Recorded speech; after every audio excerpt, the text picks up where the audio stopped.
G'day everyone! How are we doing? Awesome! Welcome to my our first ever proper live stream. So welcome guys. How are we doing? Bit of a funny situation with the lockdown, hey, with the Covid-19, but we're in Brisbane. We're all safe here. Things are going well, food's in the shops. How are you guys doing? Hope you're doing great. So feel free to interact with me. So there's a little chat thing down there to ask any questions you want, and I'll promise that I will interact with you guys. Feel free to say hi on the chat before we get going. So a few cool things. So I've got my genius at work sign. So that's my partner's sense of humor. I'm just going to pop over here. A bit of a rule that we have when I work from home is that I have a little sign outside my door that sort of indicates that I'm working. That's a really good tip. So and we've made it a bit fun, genius at work. So I usually pop that outside my door. So guys, how are we doing? Let me show you what goodies we have here. So I have this fantastic presentation. Let me just scroll through quickly for you. If you go to my website, digitalcolmer.com, and subscribe to the ebook, I'll send you a copy of this. So this contains all the material that I'm gonna run through basically. So, and if you're wondering how to spell that, there you can see it there. Hopefully, this way. Oh, there we go. Digitalcolmer.com. There's also in the title of the video. So welcome, guys. Let's get stuck in. So a little bit about me. For those that don't know who I am, I'm a digital coach and trainer. Unfortunately, due to the COVID-19 situation, my face-to-face training was really busy, and now it's really quiet. So I thought I'd give back to you guys and do a bit of a webinar. So I've worked as a trainer for 3 years. I've worked at DXC Technology for 12 years. Also a Queensland State Emergency Service volunteer, so you might see me out and about doing height safety jobs. Also a musician, and the latest thing I've started is open mic comedy. So yeah, bit of fun there. Cool. Let's moving forward. So some of the top things you want to think about when you're working from home, if you've never done it before, the first thing is health and safety, and I'll run through some top tips there. Things like making sure you've got a comfy chair. Making sure you're set up to be safe. You're not going to get any injuries. Believe it or not, your employer is still on the hook if you sustain an injury at home in terms of RSI, for example, in the wrist, or back problems because you're not sitting properly. So very important that you work very closely with your employer. Very important to stay focused. So I'll show you some of the tips and tricks in my office that I use to stay focused. Most important thing for me personally is to have an office, an enclosed space, a place where I can work without distractions. That can be really hard sometimes. Communications tools, we'll go into that in more detail, but my top tip, don't overuse the email. Please, don't overuse it. There's a real temptation when you're working from home is to just bang out email after email after email. You know what? Pick up the phone. Your phone is the best friend when you work from home. Hey, they even rhymed. You want to shut out distractions so you can see, but you can't actually see, but my door is shut, which is cool. Timekeeping as well. You need to have a structure to your day. And they're the last two things I'm going to talk about. So let's keep moving, guys. Like I said, I've got a ebook that you guys can have. It's literally just the presentation in PDF, and it will give you some top tips. So health and safety, this is the most important. This is why I want to cover this first, guys. Be familiar with your local health and safety law. I know that sounds a bit boring, but generally they're not hard to understand. So in Australia, for example, we have harmonized laws, but each state publishes their own. So there's a Queensland health and safety law that you want to be familiar with if you live in Queensland. You live in Brisbane. If you live in other areas of the world, you just need to understand a little bit about that law. There are some really good fact sheets generally that the governments around the world provide that sort of condense that law into English. But very important just to be familiar with that. Number one, most important, you want a really nice comfy chair. Let me just show you. You can't really see it here, but you can see my seat is adjustable. The backrest is adjustable. I can adjust the position of the back. What else can I do? I can lower the seat up and down. It's got about 5 ways in which it can be adjusted. If you can't, or you don't want to go all the way for a chair, by the way, if you work for a company, check with them. But often they will supply or help fund some of the items you might need working from home. So if there's a money issue, talk to your employer. But basically, you need a really, really good back support. That's probably the most important thing. The height needs to be correct as well. Roughly, your eyes want to be probably 2/3 of the screen across. So 1/3 at the top, 2/3 from the bottom. That's sort of where your eye line wants to be. So I do have a big screen here, and I have a little screen there while I'm talking to you guys. Okay, that's the eye level. Ensure you've got wrist support. See, you know what I mean by wrist support. Those sort of bars that you might buy that you sit on top of your table that just give you the extra wrist protection. They're really, really important. Another trick that I use, you can't really see this here. Let me just show you.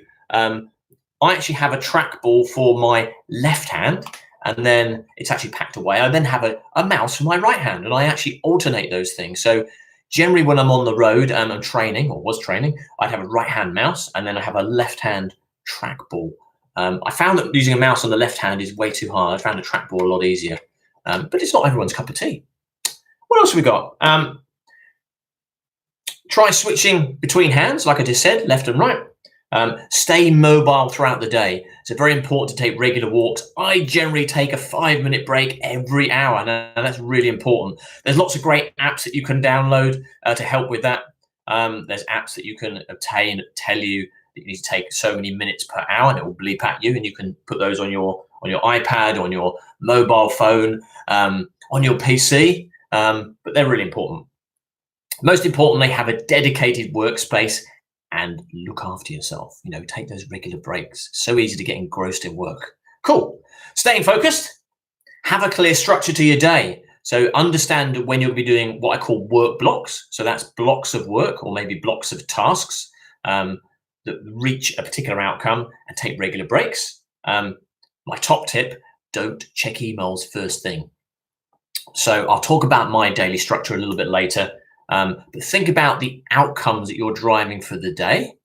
Then think about some of the key interactions you might need, and maybe you want to set a KPI of, say, 3-4 phone calls a day, just to try and get away from the machine. And when I make a phone call, I actually stand up. I put my my headset on here, headset on, and I actually go for a little walk around the house. My Fitbit over here just loves me. Look at these steps. Look at it. It loves me. So really important. That's another tip. You can get a Fitbit. I make sure I keep to my steps every day. Once you've thought about your outcomes and you've thought about the interactions during the day, then think about the specific tasks. And you ideally want to time box each task. You'll find that when you time box things, you'll get through the work more quickly, but also it serves as a checkpoint. So if you've got a time box of an hour, and after 45 minutes, you can then check to see how that task is going, and then decide, do I need more time, or maybe I'm overcooking what I'm doing. So it's really, really important. Check emails in between your tasks, and obviously be very cautious around how you deal with your emails. So prioritize. So for example, your key stakeholders, your sponsors, your customers, probably the most important ones. A lot of the other noise you can come to later. We do have a bit of a culture in corporations, don't we, of just getting through all our emails, but it really isn't that important necessarily to get through all of them. The most important thing is respond to what's urgent. I would always follow up with a call as well, rather than responding back to each email. So if a customer tries to email me, unless it's something simple, I prefer to pick up the phone and just see if I can reach out and talk to them. If I can't get hold of them, then I'll resort to my second strategy, which is then email. If instant messaging is also an option, that's probably preferred over email, but ultimately email is my backstop. It's not my first go-to, it's my backstop, really. When you're working on your tasks, store them in a backlog. So you'll see behind me, I have Chris. This is Chris the Kanban.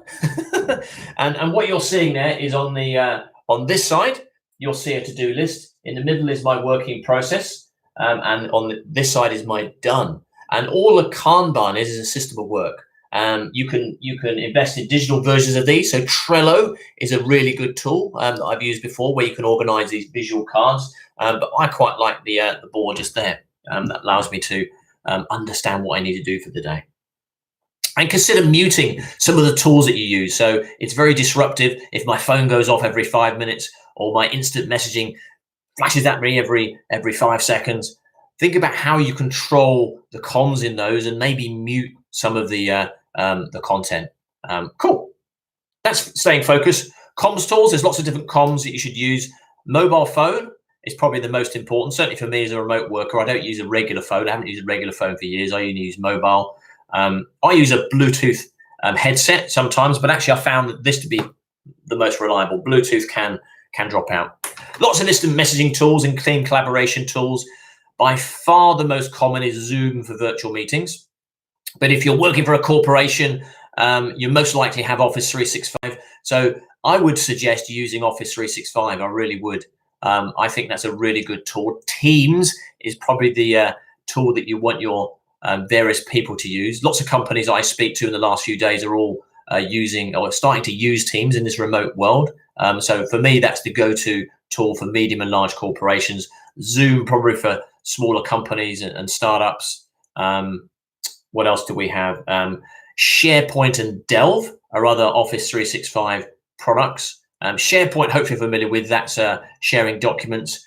Delve is around prioritizing your artifacts that you need to review. So it knows the strength of your, let me just explain this. It uses something called a graph.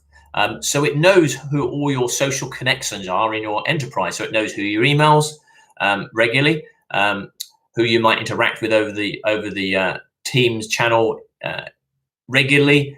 You might be communicating with people over threads regularly. You might be doing document reviews in SharePoint regularly. And Delve knows all these things, and it looks at that and it prioritizes on the strength of your connection, who you are most likely to want to interact with, and positions all the work that they're doing that only you have access to on your screen. So it allows you to prioritize and see what your team is working on. It's awesome. It uses AI. It's fantastic. Email I tend to use for simple yes, no, or simple interactions, and also to confirm a conversation. It's my last method I tend to go to. I always tend to go for the phone first, then instant messaging, and maybe a thread or forum if it's relevant, and then email might be last. I have like a bit of a checklist that I go through, if that makes sense. Another tool that you can use, so we talked about a Kanban behind me here. That's a physical Kanban. A digital Kanban might be Jira. So Atlassian, fantastic company. Most medium and large organizations are using Atlassian products. Bamboo often is used for continuous integration when we talk about DevOps. But here, this is to store work and backlog items. We can use Jira, which is perfectly suited to that. It's probably the most common tool. Other tools might include ServiceNow as well. You can actually store work in ServiceNow. It's generally designed as a service desk system, but there are lots of features of that platform that you might use as well to help you manage your work. On a smaller level, if you're not working for a medium or large organization, Trello is a really good thing to use. There are various messaging tools like Slack as well. That's not strictly a Kanban, but it does have features in there where you can set to-do lists and give you reminders. It's another variant on that theme, really. Now, this is really important. You've got to shut out distractions, right? You've got to stay focused. You've got to do your work. It's really hard. My God. So I've got 6 tips here. Use a dedicated space. You see, I have my dedicated space here. It's a lovely little area in this. Dedicated space, preferably an office. So here we are. Tell your family your daily routine. You know, you don't give them a detailed breakdown of every single task you're working on, but give them an idea. So, look, I'm going to work from 7 till 12, so please don't disturb me. I'll have a sign outside. Then I'll break an hour for lunch, and I'll work from 1 till 3, take a 2-hour break, and then maybe work from 3 till, I don't know, whatever it is, 6, for example. That might be how you structure your day. I'll tell you how I structure my day at the very end. Use a sign to keep everyone out. Really important. Maybe a big sign to keep out. But you saw my Genius, where are we? Genius at Work sign. That's how I keep my kiddies and my partner out. That's pretty effective. You can experiment by listening to music. So a lot of basically, a lot of developers, engineers that I know like to hunker down with some headphones on and have a little listen to music. Me personally, it's very distracting. But that's another great technique that you can use. Mix up your day by alternating between different stimuli. So you can do a bit of reading, a bit of video work, maybe flick to a physical book and move away from the tech for a few minutes. Then you might go into a tool and do some more interactive type work. Then maybe some graphic artistry type work if you're doing PowerPoints. So try and mix them up. Usually every 30 minutes to 60 minutes works for me personally. So every 60 minutes, I generally need a change of stimuli. So I can read for 30 minutes, do a bit of writing at the same time, and I might then switch to a video for 30 minutes. Keeps your brain fresh. You'll find you'll get really, really tired in the afternoon. So really around 2 or 3 p.m. is when I start to get tired. And that's when I start to use more engaging material like videos to try and keep things moving, to keep the brain moving. The other thing you can do is go for a walk, of course, about that time. And finally, number 6, devise a system for how you will handle the interruption. So remember I said before, you might want to mute your phone, or you might want to control how you answer your phone in your social communications. I think that's really important. So give it a go, guys. How are we doing? Timekeeping. Most importantly, there are 2 main things here. Plan the outcomes you want to achieve in that day, in that week, in that month, and then you can look at the tasks. Try not to be task driven, and try not to react to things. We all have things that we need to react to, like if your boss asks you to do something, and you have that type of relationship where he generally expects you to do it straight away, then it's pretty hard to work against that. But really what you want to try and do is work towards outcomes. So certainly the role I do is very much outcomes based. I run courses both in person and virtual now. And the most important thing is I want them to have a fantastic and fun learning experience, number 1. And then number 2, pass the exam. So those 2 are really, really important things. So plan the outcomes you want to achieve, and then plan those tasks. And very important to time box each task. And then I suggest storing them in some sort of system of work, like a Kanban. That's a physical Kanban. Could be using Jira. For most of you, you'll probably use a tool like Trello. Cool. Now, finally, I'm going to finish up here. I don't like long webinars, so this would be quite a short thing. Guys, if you want to say hi, very quiet on the chat there. So my daily structure, this is what I do, guys. So, and this has been very successful for the last probably 10 or 12 years. I've refined this obviously on a regular basis, but here we go. First thing up, you wake up, bing, which is good. Well, usually more like for me, it's usually a bing, and then oh God, I've got to get up.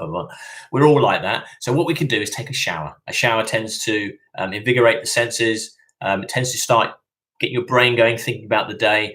It's nice and relaxing. Hopefully, if you've got a really nice power shower, you can put up your back and go, oh, ease those stresses out your back. I find it's an absolute differentiator for me, particularly when I'm traveling.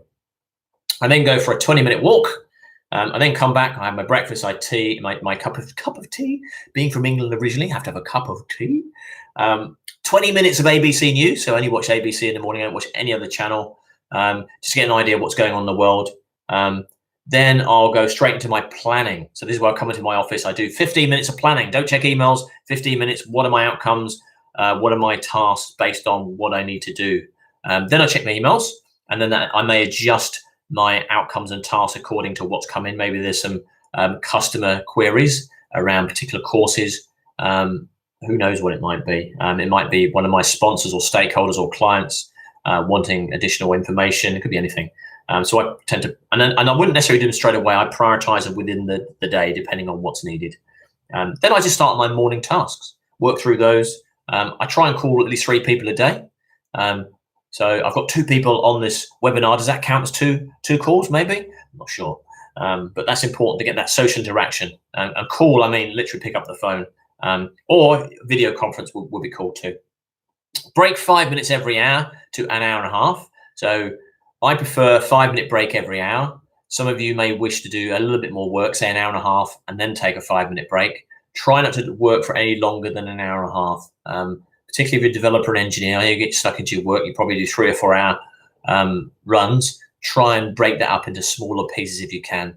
But just try these things out. If they don't work for you, just stay with what you're doing. I'm just giving you some top tips you can try. Then I take an hour lunch, which is quite traditional. Sometimes it might be half an hour, and I'll take another half an hour later in the day, but let's say an hour lunch. We then have a come back from lunch, email for 15 minutes. So I've only checked email for 30 minutes a day. Tops, it'll be an hour, depending on what's coming in, but it'll only generally be 30 minutes that I spend on email if I can. I then start on my afternoon tasks. I then might follow up on those calls. Remember, I call 3 people in the morning. It's probably likely that probably 2 of them, 1 or 2 of them, I may have got in touch with, or they may have called me back already, and I probably had that 3rd one still waiting. You can obviously up those calls if your job is to call people. So 3 calls for me is usually the minimum for me, really. Sometimes it can be 5, sometimes it can be more. And then I try and finish up in the afternoon, usually 4 p.m. If I then need, I take a break, spend some time with the family, work in the evening. But as a general rule, I try my best to keep my weekends. So weekends are savior. I always maintain those, especially when I have the kids.